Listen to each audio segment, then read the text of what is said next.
Assalamualaikum warahmatullahi wabarakatuh. Perkenalkan, nama saya Sugianti. Saya dari SI7T. Di sini saya akan membahas tentang ISO. ISO dikembangkan oleh the International Organization for Standardization dan the International Electronical Commission dengan titel Information Technology.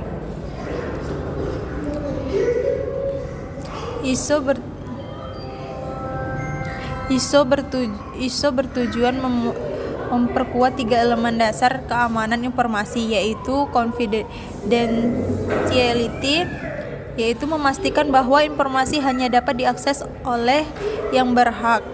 Yang kedua yaitu integrity, yaitu menjaga akurasi dan selesainya informasi dan metode pemrosesan. Serta 3 availability, yaitu memastikan bahwa user yang berterautorisasi mendapatkan akses kepada informasi dan akses yang berhubungan dengannya ketika memerlukannya. ISO terdiri dari 10 domain, yaitu 1. Security policy, yaitu memberikan paduan dan masukan pengelolaan dalam meningkatkan keamanan informasi. 2.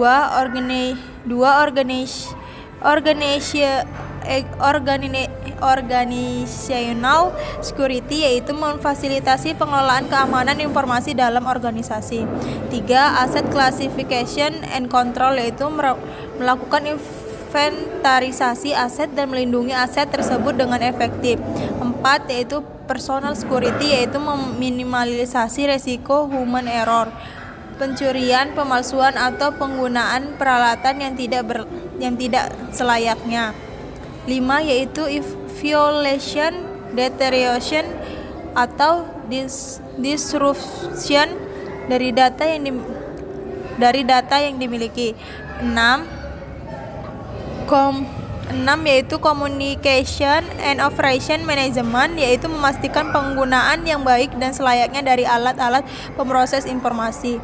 7. Access control, yaitu mengontrol akses informasi. Yang ke-8 yaitu sistem development and maintenance, yaitu memastikan bahwa keamanan telah berintegrasi dalam sistem informasi yang ada. 9. Yaitu business continuity management, yaitu meminimalkan dampak dari terhentinya proses bisnis dan melindungi proses-proses perusahaan yang mendasar dari kegagalan dan kerusakan yang besar. 10. Compliance, yaitu menghindari terjadinya tindakan pelanggaran atau human kesepakatan atau kontrak dan kebutuhan keamanan.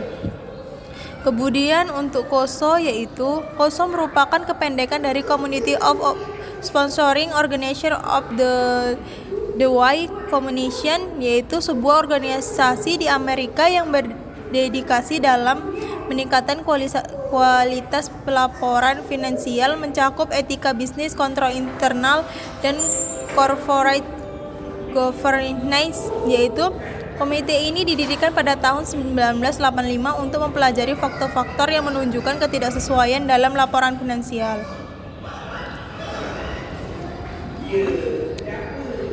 Kemudian untuk keuntungan COSO itu sendiri, yaitu keuntungan implementasi COSO atau framework akan didapat oleh satu CEO perusahaan Australia yang mendapatkan SEC, dan mereka yang memerlukan standar Sarbanes-Oxley Taxation 302 dan 404. 2. CEO atau CFO merupakan perusahaan Australia menjadi bagian SEC yang SEC dan mungkin memerlukan layanan kantor pusat untuk beberapa tes. 3. Manajer kunci, yaitu biasanya dalam keuangan dan auditor internal yang bekerja untuk organisasi di atasnya dan memerlukan bantuan informasi dan CEO agar mereka dapat menerapkan standar Sarbanes-Oxley. Dan keempat yaitu manajer senior yang memerlukan kepastian organisasi apakah telah memiliki sistem kontrol internal untuk menyediakan kemampuan memasarkan dan meningkatkan harga saham. Cara kerja COSO itu sendiri ialah terdiri dari 3 rangka dimensi.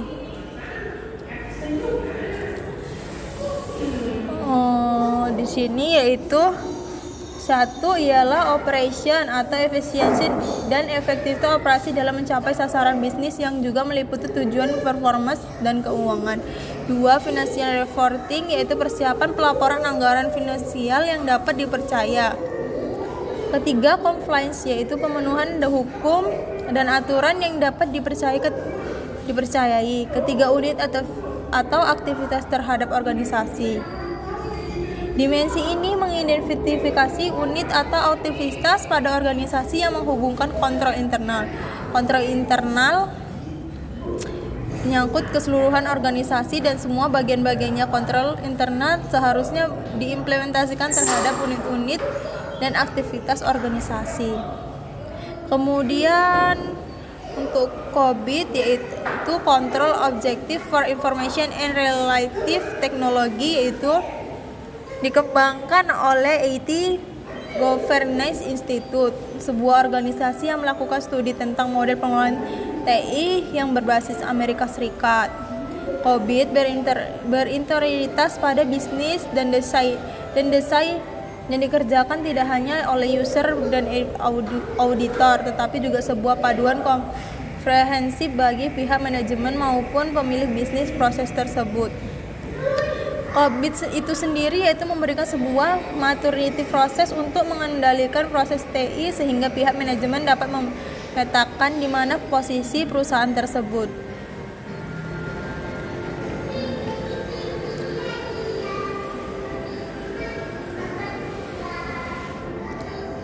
COBIT framework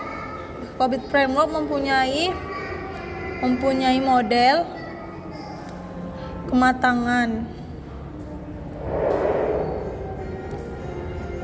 Untuk COBIT framework terdiri dari 4 domain utama, yaitu friend of organization, yaitu domain ini meniti beratkan pada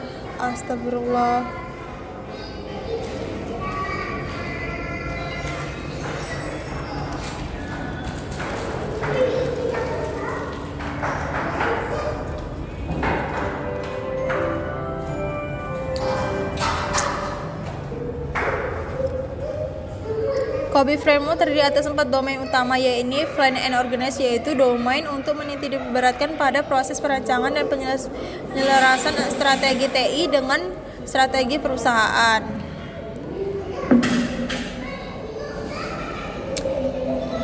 Dua, yaitu acquire and implement, yaitu domain ini menitik beratkan pada proses pemilihan, pengadaan, dan penerapan teknologi informasi.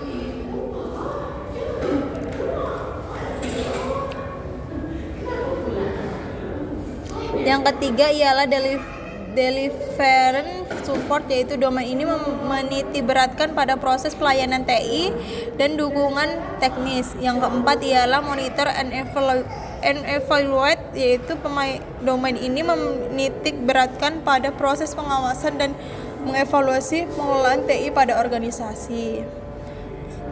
COBIT itu sendiri mempunyai model pematangan untuk mengontrol proses-proses TI dengan menggunakan metode penilaian, sehingga atau organisasi dapat memilai proses-proses TI yang dimiliki dari skala non-excite sampai dengan optimize dari 0 sampai 5. COBIT juga mempunyai ukuran-ukuran lainnya sebagai berikut, yaitu pertama, critical success factors, yaitu mendefinisikan hal-hal kegiatan penting yang dapat digunakan manajemen untuk dapat mengontrol proses-proses TI di organisasi. Kedua, yaitu key goal indikator, yaitu mendefinisikan ukuran-ukuran yang akan memberikan gambaran kepada manajemen apakah proses-proses TI yang ada telah memenuhi kebutuhan proses bisnis yang ada.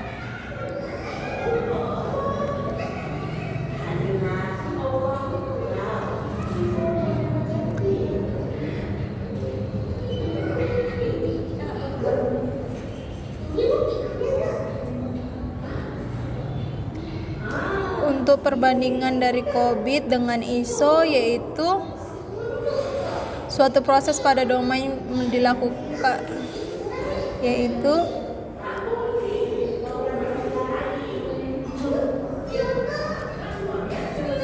mempunyai spektrum yang luas dalam hal pengelolaan TI, sebagaimana halnya COVID. Namun ISO tidak sedalam COVID dalam hal detail proses-proses yang dilakukan dalam domain-domain tersebut. Untuk perbandingan COVID dengan KOSO yaitu bahwa KOSO melakukan sebagian proses di domain VO AIDS, namun tidak satupun proses pada domain dilakukan, menunjukkan bahwa KOSO fokus kepada proses penyelesaian TI dengan strategi perusahaan dan sangat fokus dalam hal desain dan implementasi TI. Kesimpulannya yaitu COVID mempunyai kompromi antara dimensi horizontal dan vertikal yang tidak baik dan standar-standar lainnya. COVID mempunyai spektrum proses TI yang lebih luas dan lebih mendetail. ITIL merupakan standar yang paling mendetail dan mendalam dalam mendefinisikan proses-proses